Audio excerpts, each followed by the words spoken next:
Have you ever wondered why your favorite taco is costing you an arm and a leg these days? Or is your dream couch still in backorder status for months now?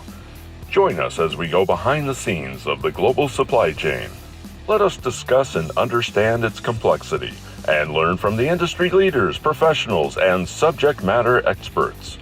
Expect in-depth analysis and genuine conversations about the major issues affecting the supply chain today.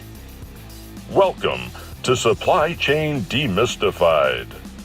Your host is none other than the distinguished supply chain expert, Dr. Nick Valles. Professor Valles is the academic director of USC Marshall Global Supply Chain Management and founding executive director of USC Marshall Randall R. Kendrick Global Supply Chain Institute. Hello, everyone. This is Professor Nick Valles, your host for Supply Chain Demystified podcast. I want to welcome you back. What an incredible journey we have been on to talk to the industry experts about behind the scene of supply chain, understanding what makes supply chain function. Today, we're going to talk about something very dear and near to my heart, e-commerce, specifically talking about e-commerce automations. So let's define e-commerce first, right? So when we think about the Amazons of the world, or when we think about shopping online, from click, the time that we make the decision of purchasing something, and the time that something shows up at our doorstep, imagine what happens behind that click to something to show up at your doorstep.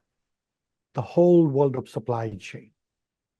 From somebody keeping the inventory in stock, somebody actually picking that inventory, all the way to packaging and then transporting to your home. There's a complex network that functions on this. If we think about the industry landscape, by end of this year, the e-commerce market is perceived to be reaching $6 trillion and growing. 2030, these numbers will be about 30% higher. So this trend continues to expand. With that in mind, the big piece of this supply chain, moving the e-commerce life cycle, is the distribution centers, the warehouses, the fulfillment center that supports the goods from the warehouse to your doorsteps. I am so privileged and happy that I have someone in this space today, the speaker who's going to be sharing time with me this morning, talking about how does the automation works in the warehouse. He's a co-founder and vice president for the startup called PO, which is the product owned and by AutoStore. And it's a brand that uses the technology in the last mile delivery, a step before that, which is a fulfillment center. Please join me in welcoming Magne Hatteland, vice president and co-founder of PO. Magne, welcome. Thank you so much for having me, Nick. It's a pleasure to be here. Excellent. So let's actually get into this conversation. In our world here in America, and I'm sure in Europe as well, Amazon is a household name, right? And when we think about Amazon, we think about reliability, customer service. We think about delivery, predictability, even better than airline, giving you a precise time when the plane will take off and land. It is a huge $600 billion, close to now reaching an annual sales. A lot has changed in the world of e-commerce. A lot is changing now. So, but let's talk about, Magne, from your view, what are the current trends and challenges on the e-commerce landscape? No, I think the challenge is still to get the right product at the right time to the right people. I think Amazon, as you brought up, is a great example of that. They have just really set the bar really high for everyone. You could get from Amazon, you can get packages within the hour in many cities, and the operations, as you talked about, behind that are huge and advanced and awesome. For being a smaller company, competing with that is pretty hard. And that is also why we created PO. And I can get into that, but we talked about the trends and challenges in the e-commerce landscape today. I would also like to say that, as you already said, it is growing, and it's already pretty hard to navigate in the waters of e-commerce if you're setting up your own shop today. That's one of the challenge, and it's also a challenge with all of the new channels coming up with social commerce and mobile commerce. So absolutely, absolutely. But I mean, I heard the data, at least initial landscape, the biggest benefactor. So if you think about from the brick and mortar to e-commerce, a lot more small businesses have flourished. A lot of people can set up in their garage or in their house a small retail operation and use e-commerce platform to put their product and services and become somewhat accessible to the rest of the world, which in the past with the brick and mortar, the large retailers had a footprint.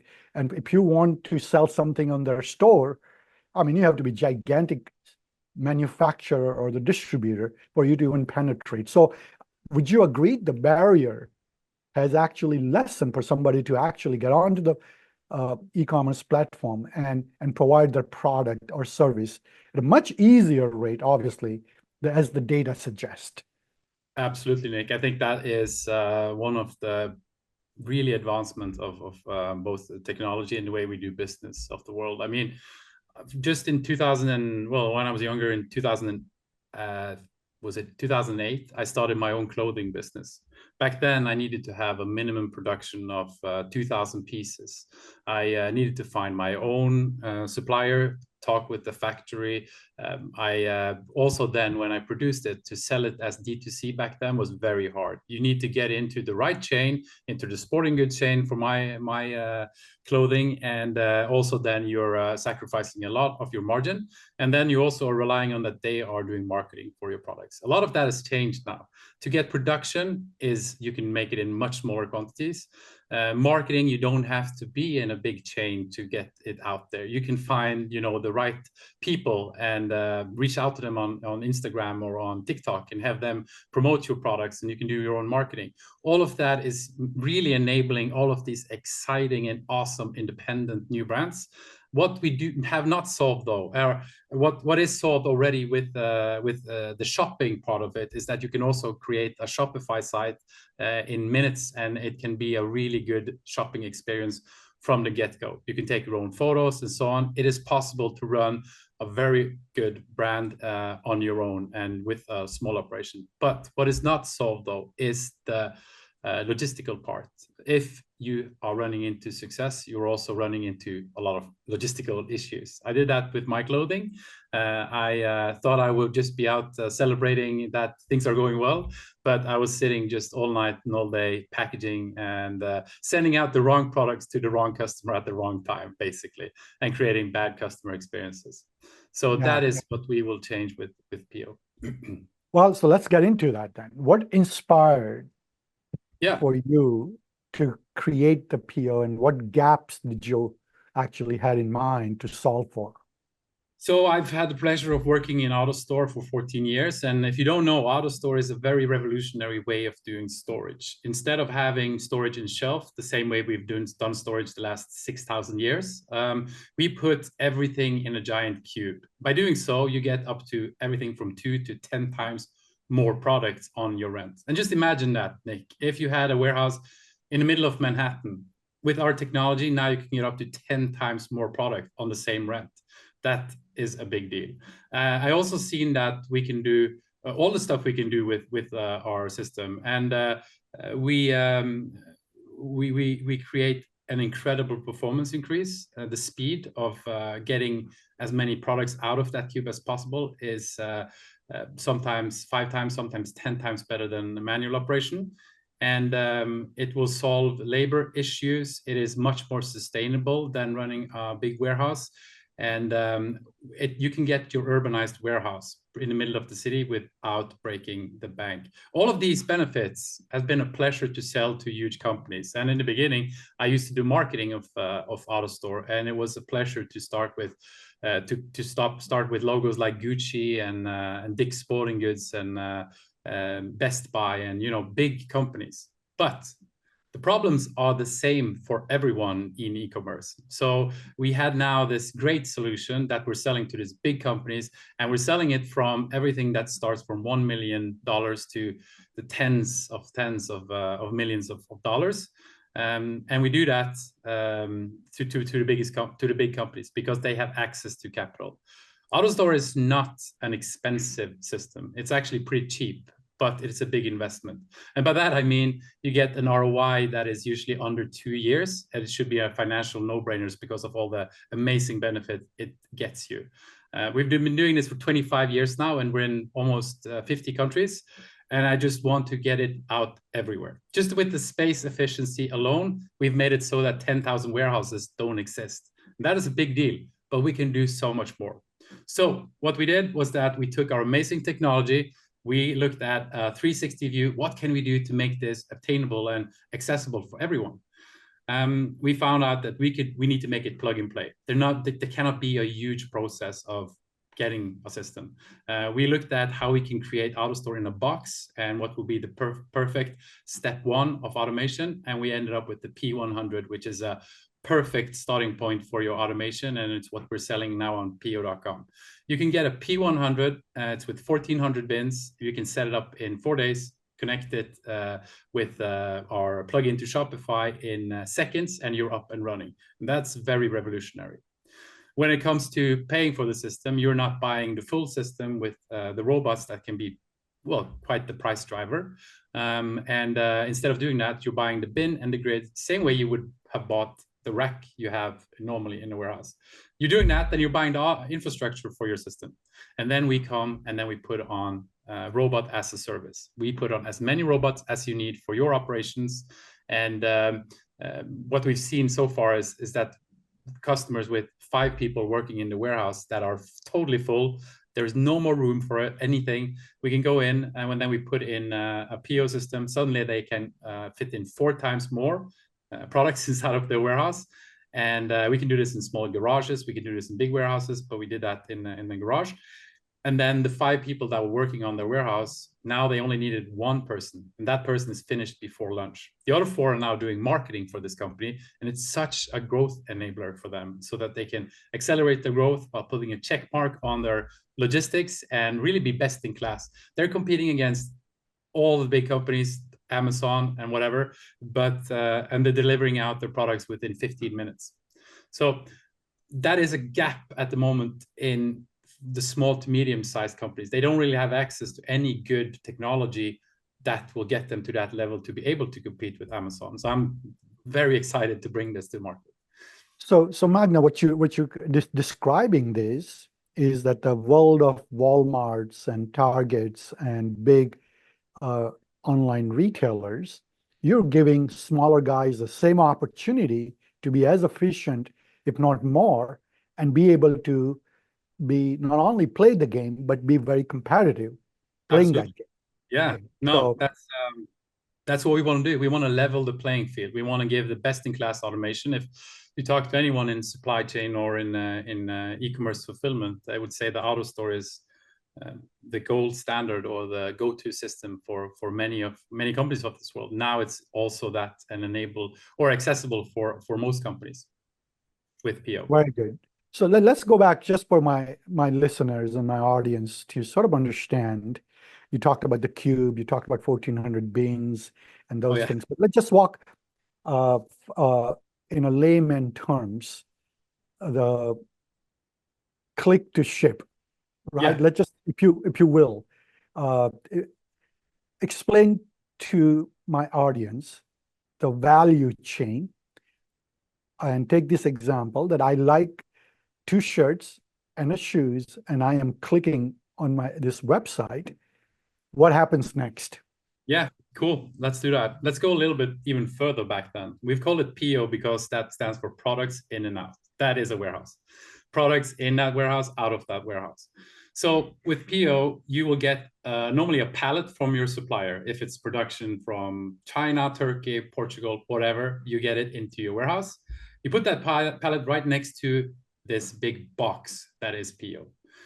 That box is filled with smaller boxes. And you unpack it. Let's say it's t-shirts that you get from this pallet. You unpack it, you scan it with your scanner because you already have all of those products registered in your Shopify. So basically you want to tell the system, I have more inventory now. You scan it, you do the count with the scanner, and you put them in a box in front of you. When you've filled up that box, you click OK and store, and then it will go into the cube. And then robots will take that box and place it in a clever place. They're all very refined, and the whole traffic system is extremely advanced, and we don't have to think about it at all. What they will also do is deliver a new bin, and you just do the same repeatedly until you've filled up your whole cube with your inventory.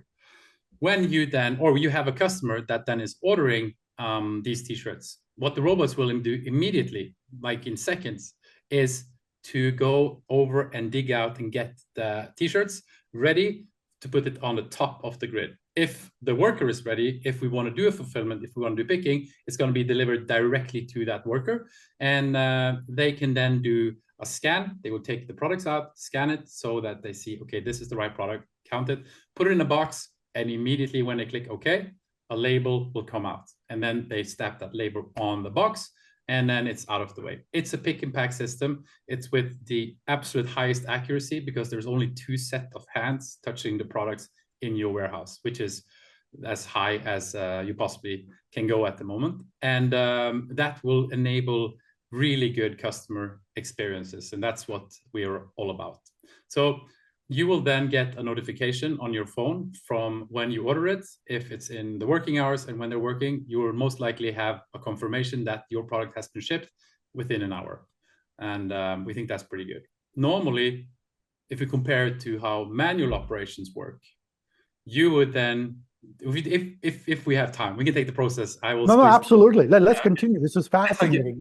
So if you have a normal operation, you would then have the pallet comes from your supplier from Portugal or China or whatever, and then you would have to take and you have to go through all of your aisles, all of your shelves, and find a good location for your products. If you think this is going to be a high-running product, a product you will sell a lot of, you should probably try to keep it as close to the pick stations as possible so that the workers don't have to walk a lot. If they need to pick this a lot, you have to think about where this should be placed. Also, if normally in fashion you have 4 seasons, so you have to think about where you put it seasonally. This is stuff you don't have to think about at all with automation. You then have to find a place and put your products there. You have to scan the products or put them in a shelf and then scan the shelf. That is if you have a good warehouse management system. If you don't, and we've seen so many different examples, I've seen companies that are turning over 10 millions, but they still walk around in warehouses with shopping carts that they've borrowed from the local shops. Grocery stores. Yeah, and just using Google Forms for Google Sheets to have inventory, and then when they find something, they just go in and change the number. Obviously, this is not great, and it will result in bad customer experiences. And I keep on saying that, but that's because I believe that is the key to a successful e-commerce company today. It is to create excellent customer experiences. And this is where Magne, you talked about it. Like Amazon has set the gold standards in terms of the customer experiences. They are so customer centric that everybody is trying to make sure that the customer expectation and satisfaction is at the fore and the center of their business operation. Absolutely, but I also think that the Amazon experience can become generic and also something that is not representing your brand. And I think that could also make I think you could stand out pretty easily with personalized notes, with better packaging, with better boxes. All of that is going to matter. That is something you will compete on. I have an example of, say, this microphone I bought from really cool Swedish company that I love the design of. I love the website. I love their marketing.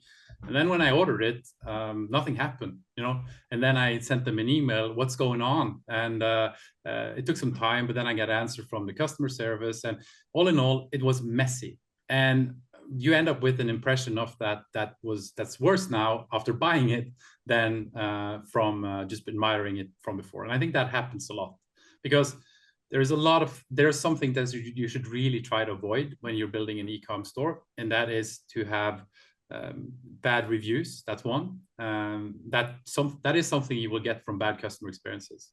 Bad reviews will block other people from buying from you, and they will certainly not buy from you again. And that is important, because retention is the other thing you should think about. It is 5 times more expensive to get a new customer than to keep the old ones. And then you have returns. Returns are extremely expensive, and you should really streamline your operations so you get as less returns as possible. Yeah. So this is fascinating, Magne. Let's just get into a lot of the details here, right? Because you brought up the return, and so we'll talk about the reverse logistics in a moment.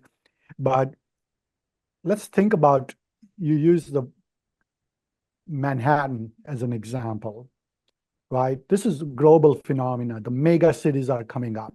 Yeah. High population density in urban cities, right? Vertical footprints, where now you no longer have single family home, high density residence. So you might be going 12th floor high, 15 condos, townhouses, apartments. I mean, all of these things, that has changed how the e-commerce and last mile delivery changes. Yes. What do you see sitting in Europe about this trend on the last mile delivery? How has it transformed and revolutionized the way we design the network? I get super excited when I look at all the new opportunities and what has been tested and come to market the last couple of years. Last mile delivery is hard not to crack and get profitability out of, but now with all of the delivery services that are, I think, normal in any big cities, that is bringing in a lot of options. I just saw now a real case, not only slides, but a real case of drones used in Korea that lands on the tops of petrol stations, and that is extremely exciting last mile delivery. And I don't know what the evolution of that will be, but I'm looking forward to see more of that. I also think that being local is going to be extremely important. As long as we don't invent teleportation, being local is going to be key. And back to that Manhattan example, early in my days, I fantasized about some huge warehouses in small footprints. Of course, we're doing that with AutoStore, but just imagine if you find 1,000 square foot building or area in the middle of Manhattan, where let's say Fifth Avenue, just for fun, where the rent is 20 times, or let's say 10 times higher than it is in New Jersey. So it's 10 times higher in New Jersey, but that doesn't really matter if you can get 10 times more products inside of that area. Suddenly you can be that local urbanized warehouse because of density. And I think if we're going to continue with with urbanization, which is one of the huge global trends, we need to make the space. We should stop wasting space. We should make it. And then, Magne, to that point, Rob, what you also take into consideration, that if you are close to your customer, you're reducing your transportation cost. Absolutely. Right. And that is more sustainable, and it creates better customer experiences. Yeah. So let's talk about that. I know Europe, we're very big on sustainability. Well, the rest of the world is planning to at some point address these issues, right? It's a big elephant in the room, and we all have to sort of acknowledge, touch it, feel it, and say, hey, this is something that's critical to the human race. We hope you enjoyed another exciting episode of Supply Chain Demystified. Stay tuned for the next demystifying discussion on the supply chain. Visit uscsupplychain.com to stay up to date on all things supply chain.